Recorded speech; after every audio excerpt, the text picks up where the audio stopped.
अथ श्री महादेव स्तुतिः।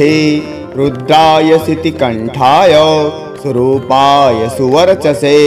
कपर्दिने करालाय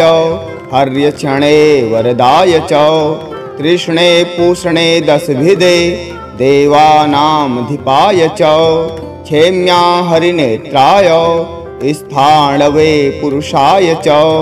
हरिकेशाय मुंडाय क्रोधायोत्तारणाय च भास्वराय सुतीर्थाय देवदेवाय रणहसे उष्णीषिणे सुवक्त्राय पशुहस्ताय पार्षिणे हिरण्यबाहवे राजन्य योग्राय पतये दिशं पशूनां पतये चैव भूतानां पतये नमः।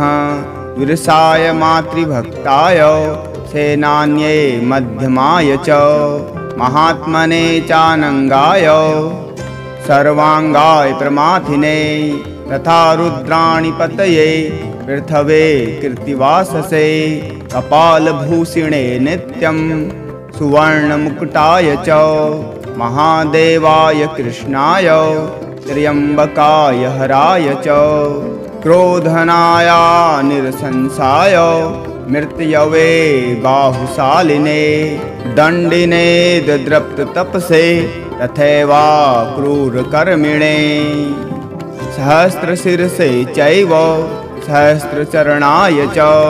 विरूपाय स्वरूपाय महारूपाय दंष्टने पिनाकिनं महादेवं महाभोगिनम् अव्ययं त्रिशूलपाणिं वरदं त्र्यंबकं भुवनेश्वरं त्रिपुरघ्नं त्रिनयनं त्रिलोकेशं महोसजं त्रिभवं सर्वभूतानां धातारं धरणीधरं ईशानं शंकरं सर्वं शिवं विश्वेश्वरं भवम् उमापतिं पशुपतिं विश्वरूपं महेश्वरं विरूपाक्षं दशभुजं विश्यद्गङ्गं वृषभध्वजं उग्रं स्थाणुं शिवं घोरं सर्वं गौरी समीश्वरं शितिकण्ठम् अजं शुभ्रं पृथुं विमधुहरं हरं विश्वरूपं विरूपाक्षं बहुरूपम् उमापतिं प्रणमम्य शिरसा देवं नागाङ्गगदधरं हरं शरण्यं शरणं यामि महादेवं चतुर्मुखं विरोचमानं वपुषा दिव्याभरणभूषितम् अनाद्यन्तमजं शम्भुं सर्वव्यापिनम् ईश्वरं निस्त्रियगुण्यं निरुद्योगं निर्मलं निधिमोजसां प्रणमम्य प्राञ्जलिः सर्वं प्रयामि शरणं हरं निष्कलं निर्मलं नित्यम् अकारणम् अलेपनम् अध्यात्मवेदमासाध्य प्रयामि शरणं मुहुः यस्य नित्यं विदुः स्थानं मोक्षमध्यान्तं चिन्तकाः योगेशं तत्त्वमार्गस्था कैवल्यपदमक्षरं यं विदुः साङ्गनिर्मुक्ताः सामान्यं समदर्शिनाः तं प्रपद्ये जगद्योनिम् अयोनिं निर्गुणात्मकम् असृजद्यस्तु भूतादीन् सप्तलोकान् सनातनं स्थितः सत्योपरि स्थाणुं तं प्रपद्ये सनातनं भक्तानां सुलभं तं तु दुर्लभं दूरपातिनाम् अदूरस्थममुं देवं प्रकृतेः परतः स्थितं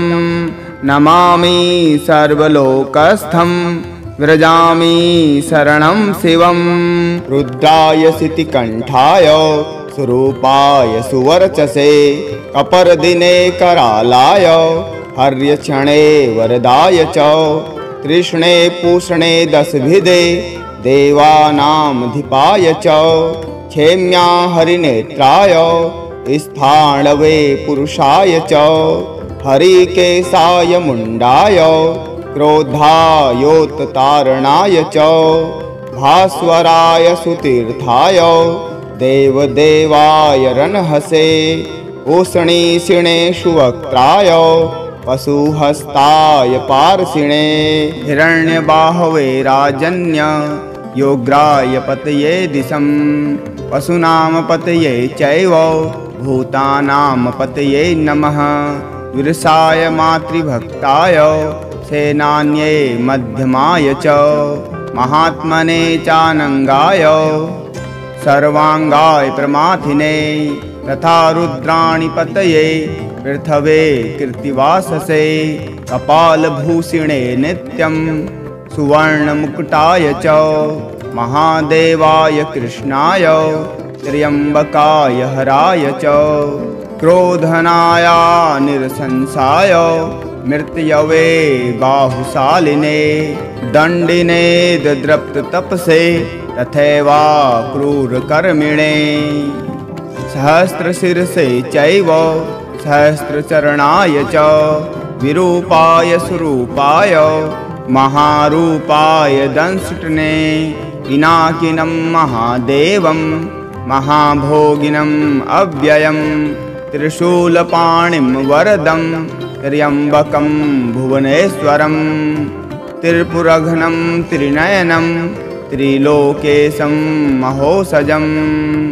त्रिभवं सर्वभूतानां धातारं धरणीधरम्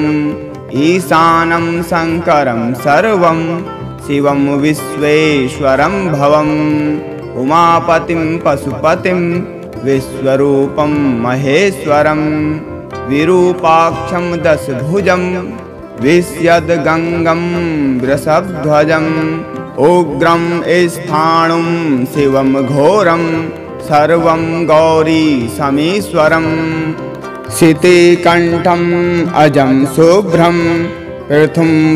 मधुहरं हरं विश्वरूपं विरूपाक्षं बहुरूपम् उमापतिं प्रणमम्य शिरसा देवं नागाङ्गगदधरं हरं शरण्यं शरणं यामि महादेवं चतुर्मुखं विरोचमानं वपुषा दिव्याभरणभूषितम् अनाद्यन्तमजं शम्भुं सर्वव्यापिनम् ईश्वरं निस्त्रियगुण्यं निरुद्योगं निर्मलं निधिमोजसां प्रणमम्य प्राञ्जलिः सर्वं प्रयामि शरणं हरं निष्कलं निर्मलं नित्यम् अकारणम् अलेपनम् अध्यात्मवेदमासाध्य प्रयामि शरणं मुहुः यस्य नित्यं विदुः स्थानं मोक्षमध्यान्तं चिन्तकाः योगेशं तत्त्वमार्गस्था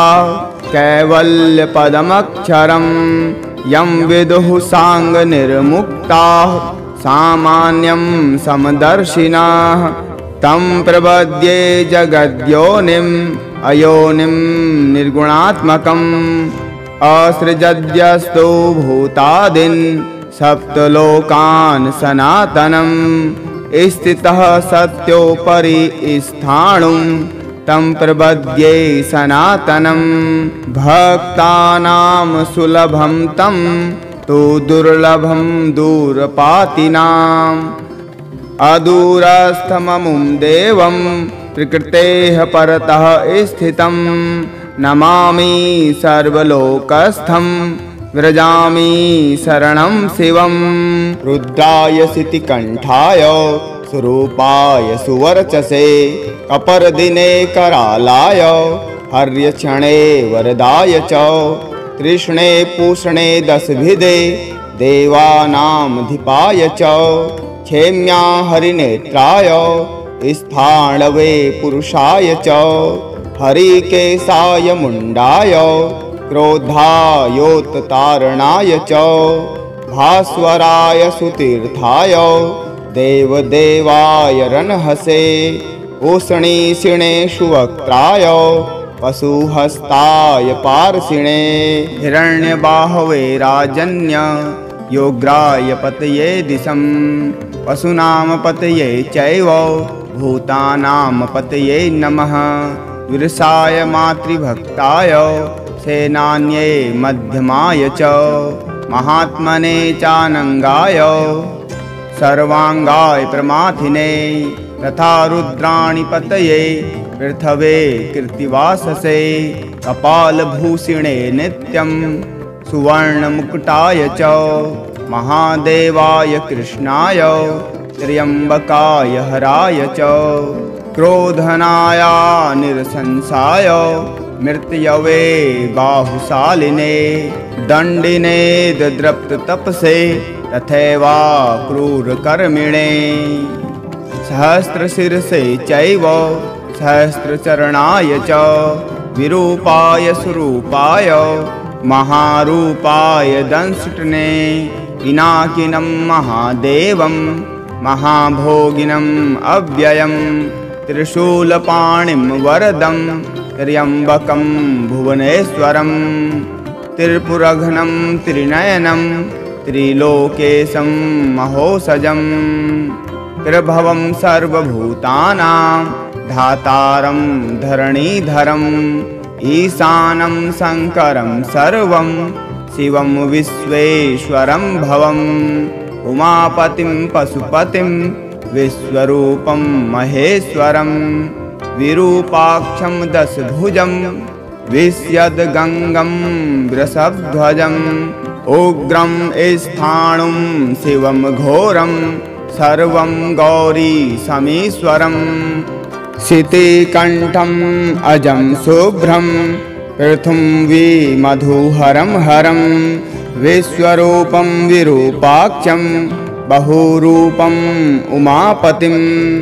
प्रणमम्य शिरसा देवं नागाङ्गगदधरं हरं शरण्यं शरणं यामि महादेवं चतुर्मुखं विरोचमानं वपुषा दिव्याभरणभूषितम् अनाद्यन्तमजं शम्भुं सर्वव्यापिनम् ईश्वरं निस्त्रियगुण्यं निरुद्योगं निर्मलं निधिमोजसां प्रणमम्य प्राञ्जलिः सर्वं क्रियामि शरणं हरं निष्कलं निर्मलं नित्यम् अकारणम् अलेपनम् अध्यात्मवेदमासाध्य क्रियामि शरणं मुहुः यस्य नित्यं विदुः स्थानं मोक्षमध्यान्तं चिन्तकाः योगेशं तत्त्वमार्गस्था कैवल्यपदमक्षरं यं विदुः साङ्गनिर्मुक्ताः सामान्यं समदर्शिनाः तं प्रपद्ये जगद्योनिम् अयोनिं निर्गुणात्मकम् असृजद्यस्तु भूतादीन् सप्तलोकान् सनातनं स्थितः सत्योपरि स्थाणुं तं प्रपद्ये सनातनं भक्तानां सुलभं तं तु दुर्लभं दूरपातिनाम् अदूरस्थममुं देवं प्रकृतेः परतः स्थितं नमामि सर्वलोकस्थं व्रजामि शरणं शिवं रुद्राय शितिकण्ठाय स्वरूपाय सुवर्चसे कपर्दिने करालाय हर्यक्षणे वरदाय च तृष्णे पूषणे दशभिदे देवानामधिपाय च क्षेम्या हरिनेत्राय स्थाणवे पुरुषाय च हरिकेशाय मुण्डाय क्रोधायोत्तारणाय च भास्वराय सुतीर्थाय देवदेवाय रनहसे उष्णीषिणेषु वक्त्राय पशुहस्ताय पार्षिणे हिरण्यबाहवे राजन्य योग्राय पतये दिशं पशूनां पतये चैव भूतानां पतये नमः। विरसाय मातृभक्ताय सेनान्ये मध्यमाय च महात्मने चानंगाय सर्वांगाय प्रमाथिने तथा रुद्राणि पतये पृथवे कृत्तिवाससे कपालभूषिणे नित्यं सुवर्णमुकुटाय च महादेवाय कृष्णाय त्र्यंबकाय हराय च क्रोधनाय निरसंसाय मृत्यवे बाहुशालिने दंडिने दद्रप्ततपसे तथैवा क्रूरकर्मिणे सहस्रशिरसे चैव सहस्रचरणाय च विरूपाय स्वरूपाय महारूपाय दंष्टने पिनाकिनं महादेवं महाभोगिनम् अव्ययं त्रिशूलपाणिं वरदं त्र्यंबकं भुवनेश्वरं त्रिपुरघ्नं त्रिनयनं त्रिलोकेशं महोसजं त्रिभवं सर्वभूतानां धातारं धरणीधरम् ईशानं शंकरं सर्वं शिवं विश्वेश्वरं भवम् उमापतिं पशुपतिं विश्वरूपं महेश्वरं विरूपाक्षं दशभुजं विश्यद्गङ्गं वृषभध्वजम् उग्रं स्थाणुं शिवं घोरं सर्वं गौरीशमीश्वरम् शितिकण्ठम् अजं शुभ्रं पृथुंवी मधुहरं हरं विश्वरूपं विरूपाक्षं बहुरूपम् उमापतिं प्रणमम्य शीर्षा देवं नागाङ्गगदधरं हरं शरण्यं शरणं यामि महादेवं चतुर्मुखं विरोचमानं वपुषा दिव्याभरणभूषितम् अनाद्यन्तमजं शम्भुं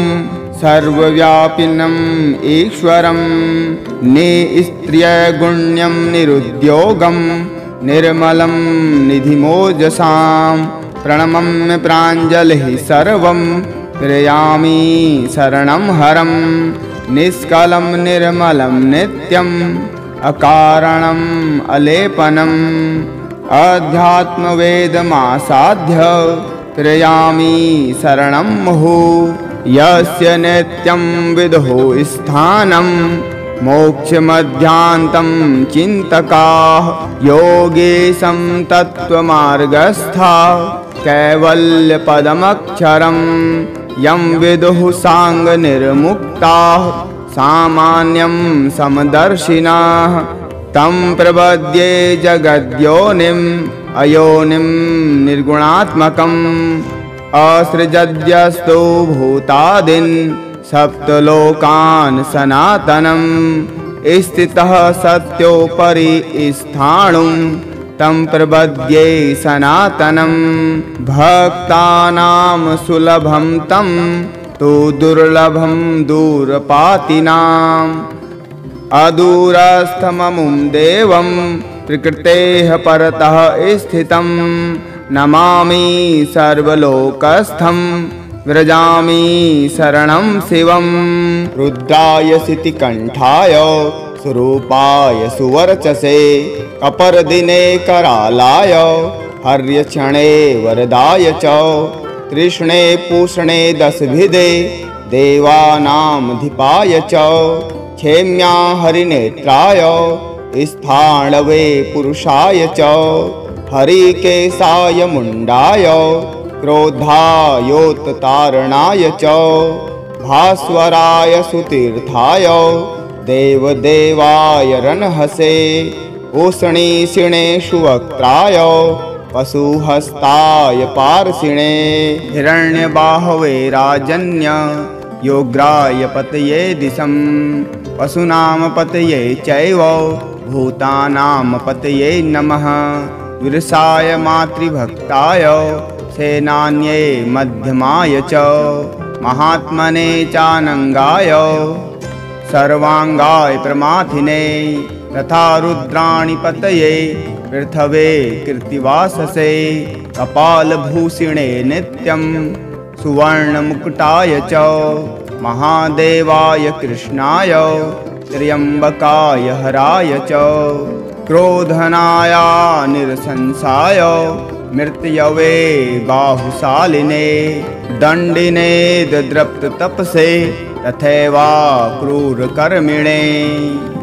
सहस्रशिरसे चैव सहस्रचरणाय च विरूपाय स्वरूपाय महारूपाय दंष्टने पिनाकिनं महादेवं महाभोगिनम् अव्ययं त्रिशूलपाणिं वरदं त्र्यम्बकं भुवनेश्वरं त्रिपुरघ्नं त्रिनयनं त्रिलोकेशं महोसजं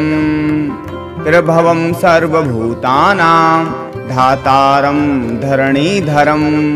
ईशानं शङ्करं सर्वं शिवं विश्वेश्वरं भवम् उमापतिं पशुपतिं विश्वरूपं महेश्वरं विरूपाक्षं दशभुजं विश्यद्गङ्गं वृषभध्वजम् उग्रं स्थाणुं शिवं घोरं सर्वं गौरीशमीश्वरम्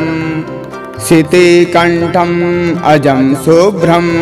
पृथुंविमधुहरं हरं विश्वरूपं विरूपाक्षं बहुरूपम् उमापतिं प्रणमम्य शिरसा देवं नागाङ्गगदधरं हरं शरण्यं शरणं यामि महादेवं चतुर्मुखं विरोचमानं वपुषा दिव्याभरणभूषितम् अनाद्यन्तमजं शम्भुं सर्वव्यापिनम् ईश्वरं निस्त्र्यगुण्यं निरुद्योगं निर्मलं निधिमोजसां प्रणमम्य प्राञ्जलिः सर्वं प्रयामि शरणं हरं निष्कलं निर्मलं नित्यम् अकारणम् अलेपनम् अध्यात्मवेदमासाध्य त्रयामि शरणं मुहुः यस्य नित्यं विदुः स्थानं मोक्षमध्यान्तं चिन्तकाः योगेशं तत्त्वमार्गस्था कैवल्यपदमक्षरं यं विदुः साङ्गनिर्मुक्ताः सामान्यं समदर्शिनाः तं प्रपद्ये जगद्योनिम् अयोनिं निर्गुणात्मकम् असृजद्यस्तु भूतादीन् सप्तलोकान् सनातनं स्थितः सत्योपरि स्थाणुं तं प्रपद्ये सनातनं भक्तानां सुलभं तं तु दुर्लभं दूरपातिनाम् अदूरस्थममुं देवं प्रकृतेः परतः स्थितं नमामि सर्वलोकस्थं व्रजामि शरणं शिवं रुद्राय शितिकण्ठाय स्वरूपाय सुवर्चसे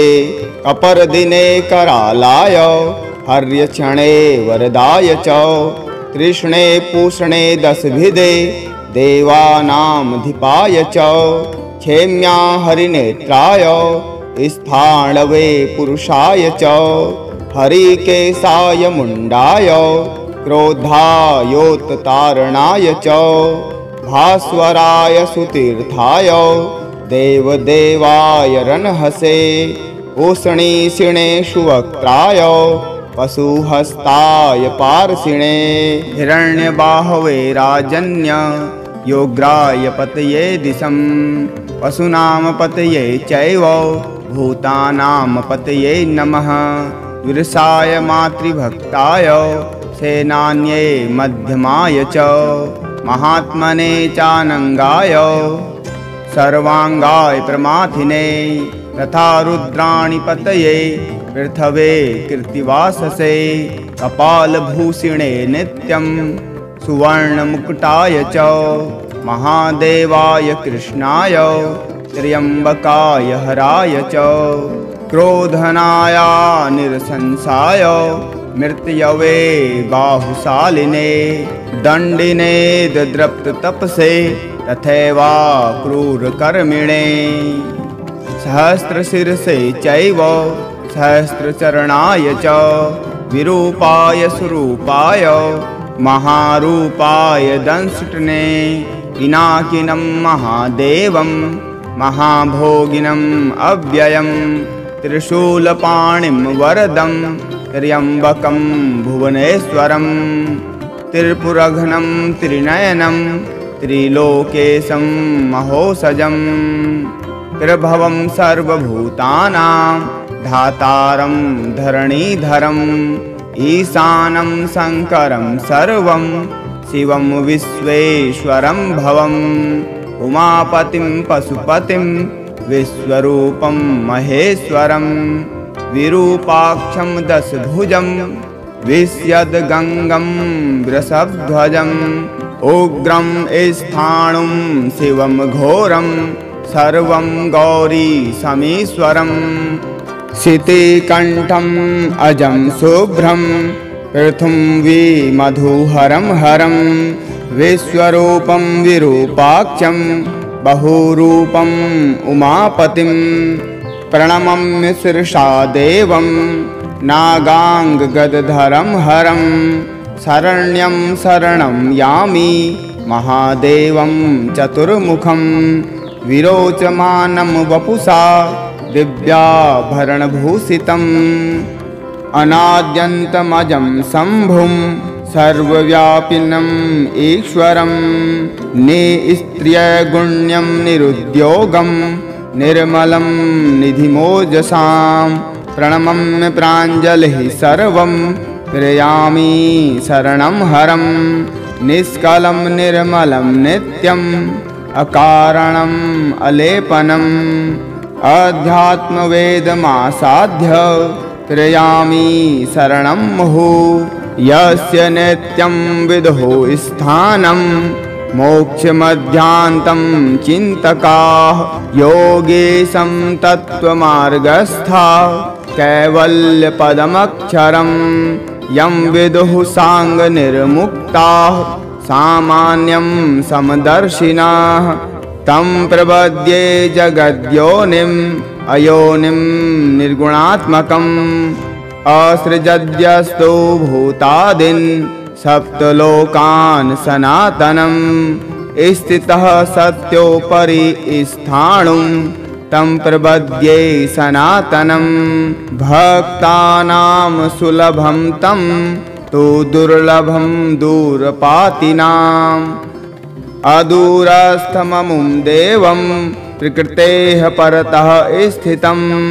नमामि सर्वलोकस्थं व्रजामि शरणं शिवं रुद्राय शितिकण्ठाय स्वरूपाय सुवर्चसे कपर्दिने करालाय हर्यक्षणे वरदाय च कृष्णे पूषणे दशभिदे देवानामधिपाय च क्षेम्या हरिनेत्राय स्थाणवे पुरुषाय च हरिकेशाय मुण्डाय क्रोधायोत्तारणाय च भास्वराय सुतीर्थाय देवदेवाय रणहसे उष्णीषिणे सुवक्त्राय पशुहस्ताय पार्षिणे हिरण्यबाहवे राजन्य योग्राय पतये दिशं पशूनां पतये चैव भूतानां पतये नमः विरसाय मातृभक्ताय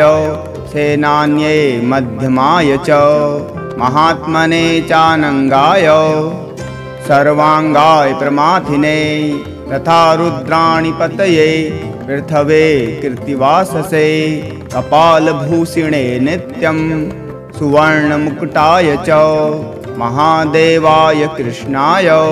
त्र्यम्बकाय हराय च क्रोधनाय निरसंसाय मृत्यवे बाहुशालिने दण्डिने दद्रप्ततपसे तथैवा क्रूरकर्मिणे सहस्रशिरसे चैव सहस्रचरणाय च विरूपाय स्वरूपाय महारूपाय दंष्टने पिनाकिनं महादेवं महाभोगिनम् अव्ययं त्रिशूलपाणिं वरदं त्र्यम्बकं भुवनेश्वरं त्रिपुरघ्नं त्रिनयनं त्रिलोकेशं महोसजं त्रिभवं सर्वभूतानां धातारं धरणीधरम् ईशानं शङ्करं सर्वं शिवं विश्वेश्वरं भवम् उमापतिं पशुपतिं विश्वरूपं महेश्वरं विरूपाक्षं दशभुजं विश्यद्गङ्गं वृषभध्वजम् उग्रं स्थाणुं शिवं घोरं सर्वं गौरीशमीश्वरम् शितिकण्ठम् अजं शुभ्रं पृथुं मधुहरं हरं विश्वरूपं विरूपाक्षं बहुरूपम् उमापतिं प्रणमम्य शिरसा देवं नागाङ्गगदधरं हरं शरण्यं शरणं यामि महादेवं चतुर्मुखं विरोचमानं वपुषा दिव्याभरणभूषितम् अनाद्यन्तमजं शम्भुं सर्वव्यापिनम् ईश्वरं निस्त्रियगुण्यं निरुद्योगं निर्मलं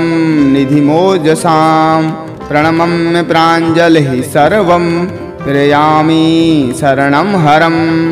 निष्कलं निर्मलं नित्यम् अकारणम् अलेपनम् अध्यात्मवेदमासाध्य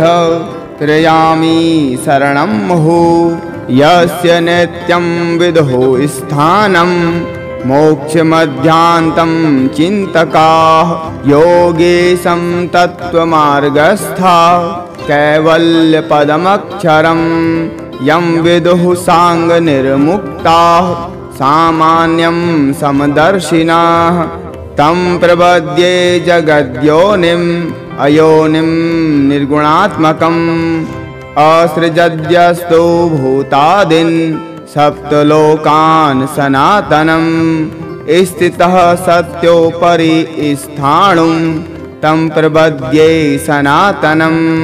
भक्तानां सुलभं तं तु दुर्लभं दूरपातिनाम् अदूरस्थममुं देवं प्रकृतेः परतः स्थितं नमामि सर्वलोकस्थं व्रजामि शरणं शिवं रुद्राय शितिकण्ठाय स्वरूपाय सुवर्चसे कपर्दिने करालाय हर्यक्षणे वरदाय च कृष्णे पूषणे दशभिदे देवानामधिपाय च क्षेम्या हरिनेत्राय स्थाणवे पुरुषाय च हरिकेशाय मुण्डाय क्रोधायोत्तारणाय च भास्वराय सुतीर्थाय देवदेवाय रणहसे उष्णीषिणे सुवक्त्राय पशुहस्ताय पार्षिणे हिरण्यबाहवे राजन्य योग्राय पतये दिशं पशूनां पतये चैव भूतानां पतये नमः विरसाय मातृभक्ताय सेनान्ये मध्यमाय च महात्मने चानङ्गाय सर्वाङ्गाय प्रमाथिने तथा रुद्राणि पतये पृथवे कीर्तिवाससे कपालभूषिणे नित्यं सुवर्णमुकुटाय च महादेवाय कृष्णाय त्र्यम्बकाय हराय च क्रोधनाय निरसंसाय मृत्यवे बाहुशालिने दण्डिने दद्रप्ततपसे तथैवा क्रूरकर्मिणे सहस्रशिरसे चैव सहस्रचरणाय च विरूपाय स्वरूपाय महारूपाय दंष्टने पिनाकिनं महादेवं महाभोगिनम् अव्ययं त्रिशूलपाणिं वरदं त्र्यम्बकं भुवनेश्वरं त्रिपुरघ्नं त्रिनयनं त्रिलोकेशं महोसजम् प्रभवं सर्वभूतानां धातारं धरणीधरम् ईशानं शङ्करं सर्वं शिवं विश्वेश्वरं भवम् उमापतिं पशुपतिं विश्वरूपं महेश्वरं विरूपाक्षं दशभुजं विश्यद्गङ्गं वृषभध्वजम् उग्रं स्थाणुं शिवं घोरं सर्वं गौरीशमीश्वरम् शितिकण्ठम् अजं शुभ्रं पृथुं मधुहरं हरं विश्वरूपं विरूपाक्षं बहुरूपम् उमापतिं प्रणमम्य शिरसा देवं नागाङ्गगदधरं हरं शरण्यं शरणं यामि महादेवं चतुर्मुखं विरोचमानं वपुषा दिव्याभरणभूषितम् अनाद्यन्तमजं शम्भुं सर्वव्यापिनम् ईश्वरं निस्त्रियगुण्यं निरुद्योगं निर्मलं निधिमोजसां प्रणमम्य प्राञ्जलिः सर्वं प्रयामि शरणं हरं निष्कलं निर्मलं नित्यम् अकारणम् अलेपनम् अध्यात्मवेदमासाध्य प्रयामि शरणं मुहुः यस्य नित्यं विदुः स्थानं मोक्षमध्यान्तं चिन्तकाः योगेशं तत्त्वमार्गस्था कैवल्यपदमक्षरं यं विदुः साङ्गनिर्मुक्ताः सामान्यं समदर्शिनाः तं प्रपद्ये जगद्योनिम् अयोनिं निर्गुणात्मकम् असृजद्यस्तु भूतादीन् सप्तलोकान् सनातनं स्थितः सत्योपरि स्थाणुं तं प्रपद्ये सनातनं भक्तानां सुलभं तं तु दुर्लभं दूरपातिनाम् अदूरस्थममुं देवं प्रकृतेः परतः स्थितं नमामि सर्वलोकस्थं व्रजामि शरणं शिवं रुद्राय शितिकण्ठाय स्वरूपाय सुवर्चसे अपरदिने करालाय हर्यक्षणे वरदाय च कृष्णे पूषणे दशभिदे देवानामधिपाय च क्षेम्या हरिनेत्राय स्थाणवे पुरुषाय च हरिकेशाय मुण्डाय क्रोधायोत्तारणाय च भास्वराय सुतीर्थाय देवदेवाय रणहसे उष्णीषिणे सुवक्त्राय पशुहस्ताय पार्षिणे हिरण्यबाहवे राजन्य योग्राय पतये दिशं पशूनां पतये चैव भूतानां पतये नमः विरसाय मातृभक्ताय सेनान्ये मध्यमाय च महात्मने चानङ्गाय सर्वाङ्गाय प्रमाथिने तथा रुद्राणि पतये पृथवे कृत्तिवाससे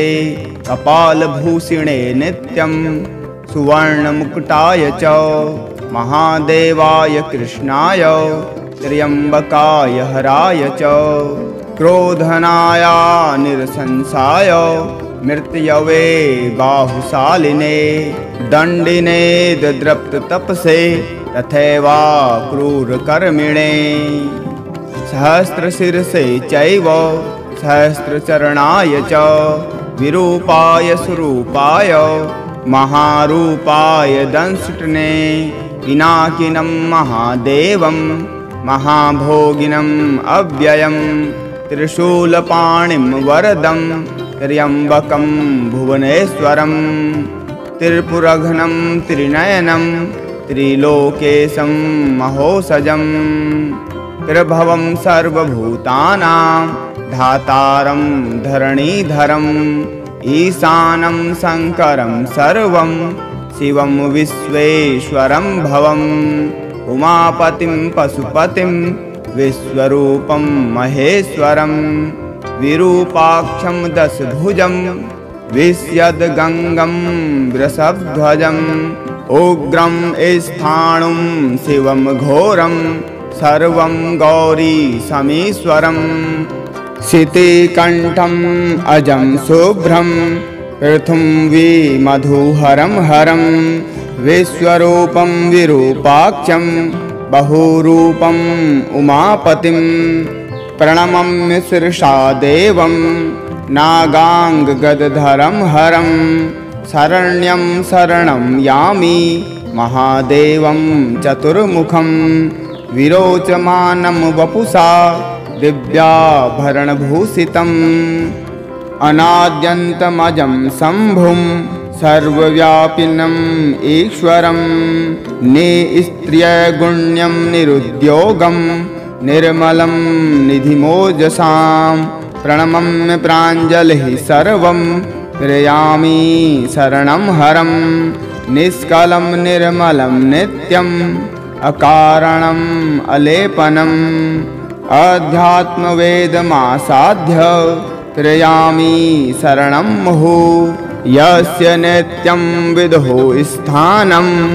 मोक्षमध्यान्तं चिन्तकाः योगेशं तत्त्वमार्गस्था कैवल्यपदमक्षरं यं विदुः साङ्गनिर्मुक्ताः सामान्यं समदर्शिनाः तं प्रपद्ये जगद्योनिम् अयोनिं निर्गुणात्मकम् असृजद्यस्तु भूतादीन् सप्तलोकान् सनातनं स्थितः सत्योपरि स्थाणुं तं प्रपद्ये सनातनं भक्तानां सुलभं तं तु दुर्लभं दूरपातिनाम् अदूरस्थममुं देवं प्रकृतेः परतः स्थितं नमामि सर्वलोकस्थं व्रजामि शरणं शिवं रुद्राय शितिकण्ठाय स्वरूपाय सुवर्चसे अपरदिने करालाय हर्यक्षणे वरदाय च कृष्णे पूषणे दशभिदे देवानामधिपाय च क्षेम्या हरिनेत्राय स्थाणवे पुरुषाय च हरिकेशाय मुण्डाय क्रोधायोत्तारणाय च भास्वराय सुतीर्थाय देवदेवाय रनहसे उष्णीषिणे सुवक्त्राय पशुहस्ताय पार्षिणे हिरण्यबाहवे राजन्य योग्राय पतये दिशं पशूनां पतये चैव भूतानां पतये नमः विरसाय मातृभक्ताय सेनान्ये मध्यमाय च महात्मने चानङ्गाय सर्वाङ्गाय प्रमाथिने तथा रुद्राणि पतये पृथवे कृत्तिवाससे कपालभूषिणे नित्यं सुवर्णमुकुटाय च महादेवाय कृष्णाय त्र्यम्बकाय हराय च क्रोधनाय निरसंसाय मृत्यवे बाहुशालिने दण्डिने दद्रप्ततपसे तथैवा क्रूरकर्मिणे सहस्रशिरसे चैव सहस्रचरणाय च विरूपाय स्वरूपाय महारूपाय दंष्टने पिनाकिनं महादेवं महाभोगिनम् अव्ययं त्रिशूलपाणिं वरदं त्र्यम्बकं भुवनेश्वरं त्रिपुरघ्नं त्रिनयनं त्रिलोकेशं महोसजं त्रिभवं सर्वभूतानां धातारं धरणीधरम् ईशानं शङ्करं सर्वं शिवं विश्वेश्वरं भवम् उमापतिं पशुपतिं विश्वरूपं महेश्वरं विरूपाक्षं दशभुजं विश्यद्गङ्गं वृषभध्वजम् उग्रं स्थाणुं शिवं घोरं सर्वं गौरी समीश्वरम् शितिकण्ठम् अजं शुभ्रं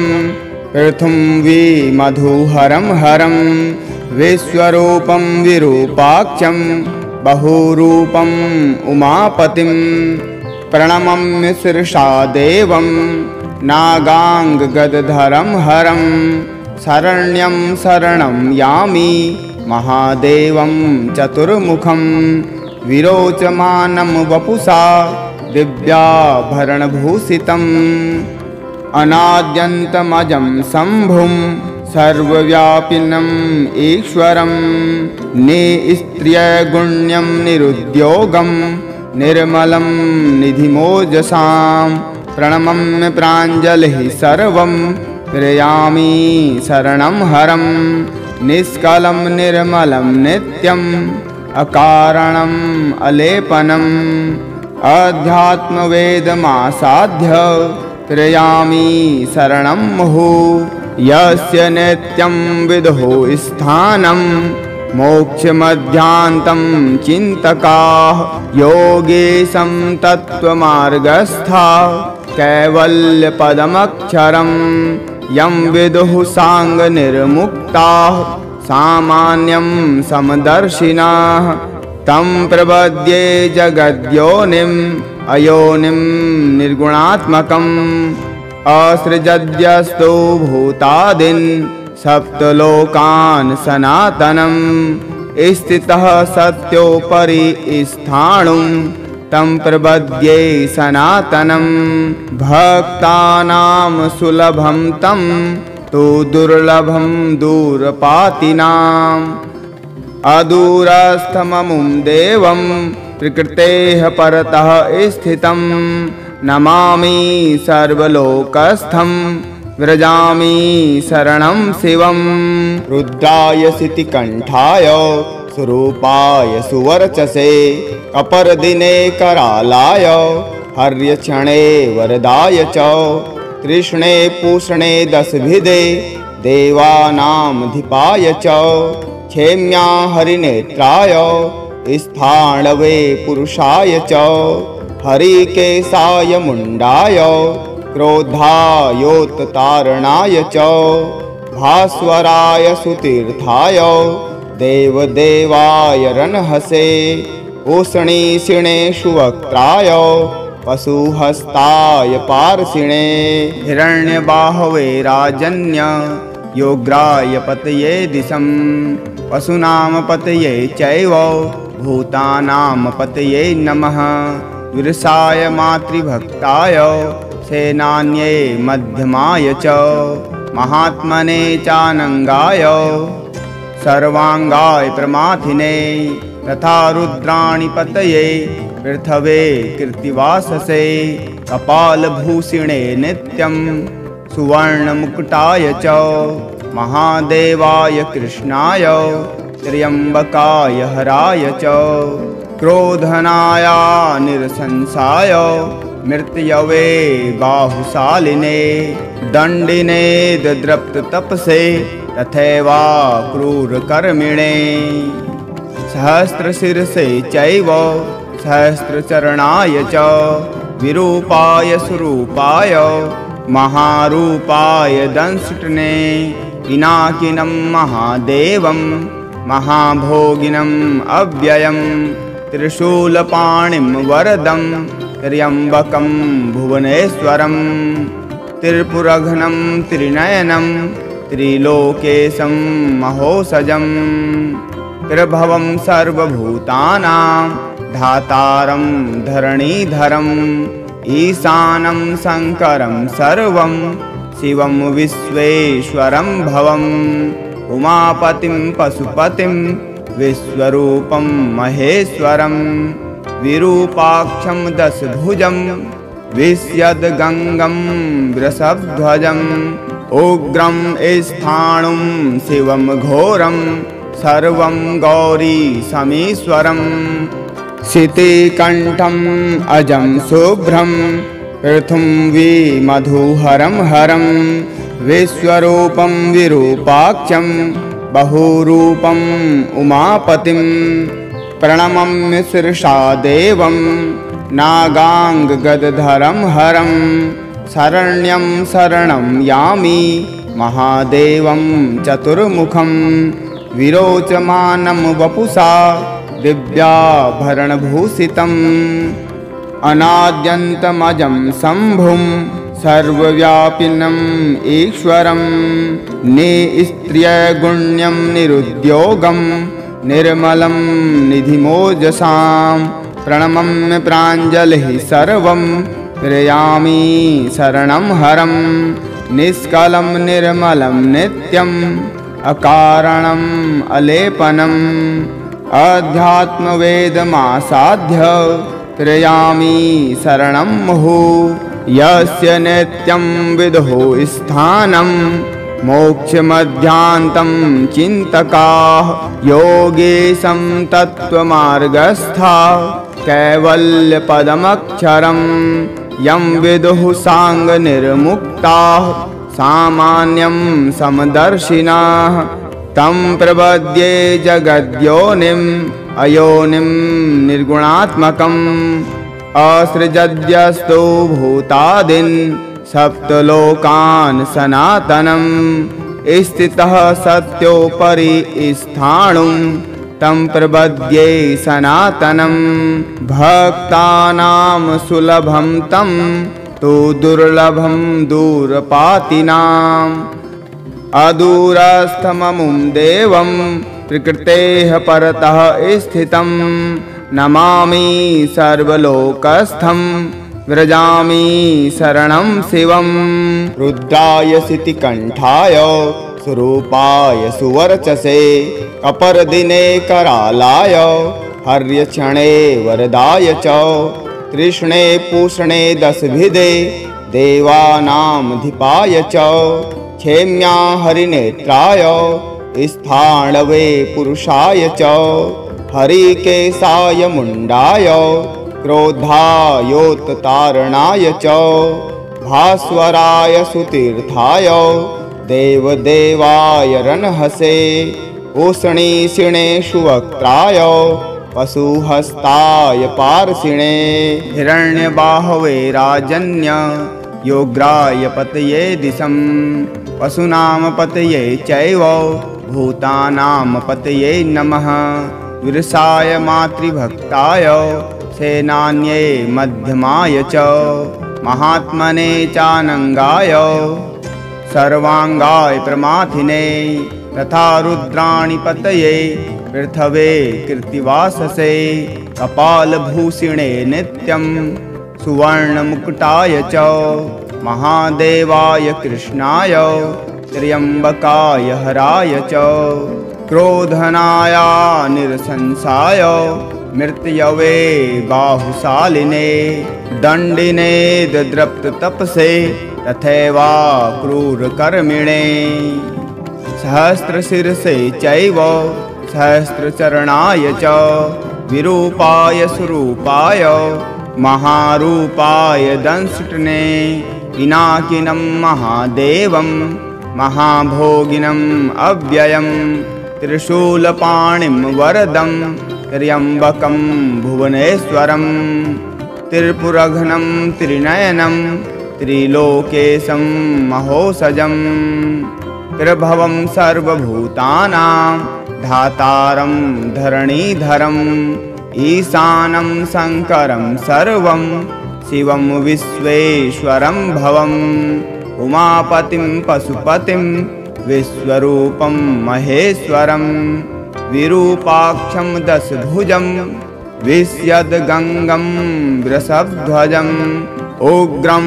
स्थाणुं शिवं घोरं सर्वं गौरीशमीश्वरम् शितिकण्ठम् अजं शुभ्रं पृथुंवी मधुहरं हरं विश्वरूपं विरूपाक्षं बहुरूपम् उमापतिं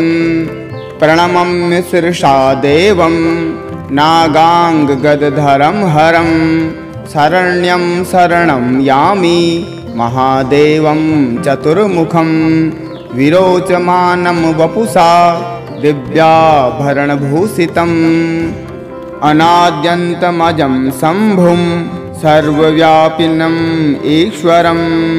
निस्त्रियगुण्यं निरुद्योगं निर्मलं निधिमोजसां प्रणमम्य प्राञ्जलिः सर्वं प्रयामि शरणं हरं निष्कलं निर्मलं नित्यम् अकारणम् अलेपनम् अध्यात्मवेदमासाध्य प्रयामि शरणं मुहुः यस्य नित्यं विदुः स्थानं मोक्षमध्यान्तं चिन्तकाः योगेशं तत्त्वमार्गस्था कैवल्यपदमक्षरं यं विदुः साङ्गनिर्मुक्ताः सामान्यं समदर्शिनाः तं प्रपद्ये जगद्योनिम् अयोनिं निर्गुणात्मकम् असृजद्यस्तु भूतादीन् सप्तलोकान् सनातनं स्थितः सत्योपरि स्थाणुं तं प्रपद्ये सनातनं भक्तानां सुलभं तं तु दुर्लभं दूरपातिनाम् अदूरस्थममुं देवं प्रकृतेः परतः स्थितं नमामि सर्वलोकस्थं व्रजामि शरणं शिवं रुद्राय शितिकण्ठाय स्वरूपाय सुवर्चसे अपरदिने करालाय हर्यक्षणे वरदाय च कृष्णे पूषणे दशभिदे देवानामधिपाय च क्षेम्या हरिनेत्राय स्थाणवे पुरुषाय च हरिकेशाय मुण्डाय क्रोधायोत्तारणाय च भास्वराय सुतीर्थाय देवदेवाय रणहसे उष्णीषिणे सुवक्त्राय पशुहस्ताय पार्षिणे हिरण्यबाहवे राजन्य योग्राय पतये दिशं पशूनां पतये चैव भूतानां पतये नमः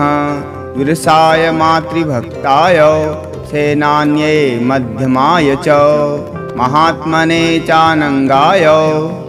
सर्वाङ्गाय प्रमाथिने तथा रुद्राणि पतये पृथवे कीर्तिवाससे कपालभूषिणे नित्यं सुवर्णमुकुटाय च महादेवाय कृष्णाय त्र्यम्बकाय हराय च क्रोधनाय निरसंसाय मृत्यवे बाहुशालिने दण्डिने दद्रप्ततपसे तथैवा क्रूरकर्मिणे सहस्रशिरसे चैव सहस्रचरणाय च विरूपाय स्वरूपाय महारूपाय दंष्टने पिनाकिनं महादेवं महाभोगिनम् अव्ययं त्रिशूलपाणिं वरदं त्र्यम्बकं भुवनेश्वरं त्रिपुरघ्नं त्रिनयनं त्रिलोकेशं महोसजं त्रिभवं सर्वभूतानां धातारं धरणीधरम् ईशानं शङ्करं सर्वं शिवं विश्वेश्वरं भवम् उमापतिं पशुपतिं विश्वरूपं महेश्वरं विरूपाक्षं दशभुजं विश्यद्गङ्गं वृषभध्वजम् उग्रं स्थाणुं शिवं घोरं सर्वं गौरीशमीश्वरम् शितिकण्ठम् अजं शुभ्रं पृथुं मधुहरं हरं विश्वरूपं विरूपाक्षं बहुरूपम् उमापतिं प्रणमम्य शिरसा देवं नागाङ्गगदधरं हरं शरण्यं शरणं यामि महादेवं चतुर्मुखं विरोचमानं वपुषा दिव्याभरणभूषितम् अनाद्यन्तमजं शम्भुं सर्वव्यापिनम् ईश्वरं निस्त्रियगुण्यं निरुद्योगं निर्मलं निधिमोजसां प्रणमम्य प्राञ्जलिः सर्वं प्रयामि शरणं हरं निष्कलं निर्मलं नित्यम् अकारणम् अलेपनम् अध्यात्मवेदमासाध्य त्र्ययामि शरणं मुहुः यस्य नित्यं विदुः स्थानं मोक्षमध्यान्तं चिन्तकाः योगेशं तत्त्वमार्गस्था कैवल्यपदमक्षरं यं विदुः साङ्गनिर्मुक्ताः सामान्यं समदर्शिनाः तं प्रपद्ये जगद्योनिम् अयोनिं निर्गुणात्मकम् असृजद्यस्तु भूतादीन् सप्तलोकान् सनातनं स्थितः सत्योपरि स्थाणुं तं प्रपद्ये सनातनं भक्तानां सुलभं तं तु दुर्लभं दूरपातिनाम् अदूरस्थममुं देवं प्रकृतेः परतः स्थितं नमामि सर्वलोकस्थं व्रजामि शरणं शिवं रुद्राय शितिकण्ठाय स्वरूपाय सुवर्चसे कपर्दिने करालाय हर्यक्षणे वरदाय च कृष्णे पूषणे दशभिदे देवानामधिपाय च क्षेम्या हरिनेत्राय स्थाणवे पुरुषाय च हरिकेशाय मुण्डाय क्रोधायोत्तारणाय च भास्वराय सुतीर्थाय देवदेवाय रणहसे उष्णीषिणे सुवक्त्राय पशुहस्ताय पार्षिणे हिरण्यबाहवे राजन्य योग्राय पतये दिशं पशूनां पतये चैव भूतानां पतये नमः विरसाय मातृभक्ताय सेनान्ये मध्यमाय च महात्मने चानङ्गाय सर्वाङ्गाय प्रमाथिने तथा रुद्राणि पतये पृथवे कृत्तिवाससे कपालभूषिणे नित्यं सुवर्णमुकुटाय च महादेवाय कृष्णाय त्र्यम्बकाय हराय च क्रोधनाय निरसंसाय मृत्यवे बाहुशालिने दण्डिने दद्रप्ततपसे तथैवा क्रूरकर्मिणे सहस्रशिरसे चैव सहस्रचरणाय च विरूपाय स्वरूपाय महारूपाय दंष्टने पिनाकिनं महादेवं महाभोगिनम् अव्ययं त्रिशूलपाणिं वरदं त्र्यम्बकं भुवनेश्वरं त्रिपुरघ्नं त्रिनयनं त्रिलोकेशं महोसजं त्रिभवं सर्वभूतानां धातारं धरणीधरम् ईशानं शङ्करं सर्वं शिवं विश्वेश्वरं भवम् उमापतिं पशुपतिं विश्वरूपं महेश्वरं विरूपाक्षं दशभुजं विश्यद्गङ्गं वृषभध्वजम् उग्रं स्थाणुं शिवं घोरं सर्वं गौरी समीश्वरम् शितिकण्ठम् अजं शुभ्रं पृथुं विमधुहरं हरं विश्वरूपं विरूपाक्षं बहुरूपम् उमापतिं प्रणमम्य शिरसा देवं नागाङ्गगदधरं हरं शरण्यं शरणं यामि महादेवं चतुर्मुखं विरोचमानं वपुषा दिव्याभरणभूषितम् अनाद्यन्तमजं शम्भुं सर्वव्यापिनम् ईश्वरं निस्त्रियगुण्यं निरुद्योगं निर्मलं निधिमोजसां प्रणमम्य प्राञ्जलिः सर्वं त्र्ययामि शरणं हरं निष्कलं निर्मलं नित्यम् अकारणम् अलेपनम् अध्यात्मवेदमासाध्य त्र्ययामि शरणं मुहुः यस्य नित्यं विदुः स्थानं मोक्षमध्यान्तं चिन्तकाः योगेशं तत्त्वमार्गस्था कैवल्यपदमक्षरं यं विदुः साङ्गनिर्मुक्ताः सामान्यं समदर्शिनाः तं प्रपद्ये जगद्योनिम् अयोनिं निर्गुणात्मकम् असृजद्यस्तु भूतादीन् सप्तलोकान् सनातनं स्थितः सत्योपरि स्थाणुं तं प्रपद्ये सनातनं भक्तानां सुलभं तं तु दुर्लभं दूरपातिनाम् अदूरस्थममुं देवं प्रकृतेः परतः स्थितं नमामि सर्वलोकस्थं व्रजामि शरणं शिवं रुद्राय शितिकण्ठाय स्वरूपाय सुवर्चसे कपर्दिने करालाय हर्यक्षणे वरदाय च तृष्णे पूषणे दशभिदे देवानामधिपाय च क्षेम्या हरिनेत्राय स्थाणवे पुरुषाय च हरिकेशाय मुण्डाय क्रोधायोत्तारणाय च भास्वराय सुतीर्थाय देवदेवाय रणहसे उष्णीषिणे सुवक्त्राय पशुहस्ताय पार्षिणे हिरण्यबाहवे राजन्य योग्राय पतये दिशं पशूनां पतये चैव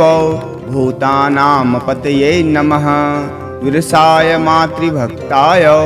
सेनान्ये मध्यमाय च महात्मने चानङ्गाय सर्वाङ्गाय प्रमाथिने तथा रुद्राणि पतये पृथवे कृत्तिवाससे कपालभूषिणे नित्यं सुवर्णमुकुटाय च महादेवाय कृष्णाय त्र्यम्बकाय हराय च क्रोधनाय निरसंसाय मृत्यवे बाहुशालिने दण्डिने दद्रप्ततपसे तथैवा क्रूरकर्मिणे सहस्रशिरसे चैव सहस्रचरणाय च विरूपाय स्वरूपाय महारूपाय दंष्टने पिनाकिनं महादेवं महाभोगिनम् अव्ययं त्रिशूलपाणिं वरदं त्र्यम्बकं भुवनेश्वरं त्रिपुरघ्नं त्रिनयनं त्रिलोकेशं महोसजं त्रिभवं सर्वभूतानां धातारं धरणीधरम् ईशानं शङ्करं सर्वं शिवं विश्वेश्वरं भवम् उमापतिं पशुपतिं विश्वरूपं महेश्वरं विरूपाक्षं दशभुजं विश्यद्गङ्गं वृषभध्वजम् उग्रं स्थाणुं शिवं घोरं सर्वं गौरी समीश्वरम् शितिकण्ठम् अजं शुभ्रं पृथुं मधुहरं हरं विश्वरूपं विरूपाक्षं बहुरूपम् उमापतिं प्रणमम्य शिरसा देवं नागाङ्गगदधरं हरं शरण्यं शरणं यामि महादेवं चतुर्मुखं विरोचमानं वपुषा दिव्याभरणभूषितम् अनाद्यन्तमजं शम्भुं सर्वव्यापिनम् ईश्वरं निस्त्र्यगुण्यं निरुद्योगं निर्मलं निधिमोजसां प्रणमम्य प्राञ्जलिः सर्वं प्रयामि शरणं हरं निष्कलं निर्मलं नित्यम् अकारणम् अलेपनम् अध्यात्मवेदमासाध्य प्रयामि शरणं मुहुः यस्य नित्यं विदुः स्थानं मोक्षमध्यान्तं चिन्तकाः योगेशं तत्त्वमार्गस्था कैवल्यपदमक्षरं यं विदुः साङ्गनिर्मुक्ताः सामान्यं समदर्शिनाः तं प्रपद्ये जगद्योनिम् अयोनिं निर्गुणात्मकम् असृजद्यस्तु भूतादीन् सप्तलोकान् सनातनम् स्थितः सत्योपरि स्थाणुं तं प्रपद्ये सनातनम् भक्तानां सुलभं तं तु दुर्लभं दूरपातिनाम् अदूरस्थममुं देवं प्रकृतेः परतः स्थितं नमामि सर्वलोकस्थं व्रजामि शरणं शिवं रुद्राय शितिकण्ठाय स्वरूपाय सुवर्चसे अपरदिने करालाय हर्यक्षणे वरदाय च तृष्णे पूषणे दशभिदे देवानामधिपाय च क्षेम्या हरिनेत्राय स्थाणवे पुरुषाय च हरिकेशाय मुण्डाय क्रोधायोत्तारणाय च भास्वराय सुतीर्थाय देवदेवाय रणहसे उष्णीषिणे सुवक्त्राय पशुहस्ताय पार्षिणे हिरण्यबाहवे राजन्य योग्राय पतये दिशं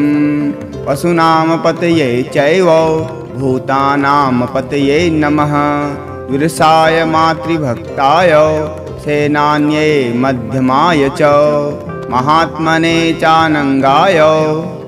सर्वाङ्गाय प्रमाथिने तथा रुद्राणि पतये पृथवे कृत्तिवाससे कपालभूषिणे नित्यं सुवर्णमुकुटाय च महादेवाय कृष्णाय त्र्यम्बकाय हराय च क्रोधनाय निरसंसाय मृत्यवे बाहुशालिने दण्डिने दद्रप्ततपसे तथैवा क्रूरकर्मिणे सहस्रशिरसे चैव सहस्रचरणाय च विरूपाय स्वरूपाय महारूपाय दंष्टने पिनाकिनं महादेवं महाभोगिनम् अव्ययं त्रिशूलपाणिं वरदं त्र्यम्बकं भुवनेश्वरं त्रिपुरघ्नं त्रिनयनं त्रिलोकेशं महोसजं त्रिभवं सर्वभूतानां धातारं धरणीधरम् ईशानं शङ्करं सर्वं शिवं विश्वेश्वरं भवम् उमापतिं पशुपतिं विश्वरूपं महेश्वरं विरूपाक्षं दशभुजं विश्यद्गङ्गं वृषभध्वजम् उग्रं स्थाणुं शिवं घोरं सर्वं गौरीशमीश्वरम् शितिकण्ठम् अजं शुभ्रं पृथुं मधुहरं हरं विश्वरूपं विरूपाक्षं बहुरूपम् उमापतिं प्रणमम्य शीर्षा देवं नागाङ्गगदधरं हरं शरण्यं शरणं यामि महादेवं चतुर्मुखं विरोचमानं वपुषा दिव्याभरणभूषितम् अनाद्यन्तमजं शम्भुं सर्वव्यापिनम् ईश्वरं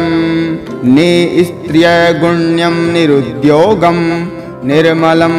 निधिमोजसां प्रणमम्य प्राञ्जलिः सर्वं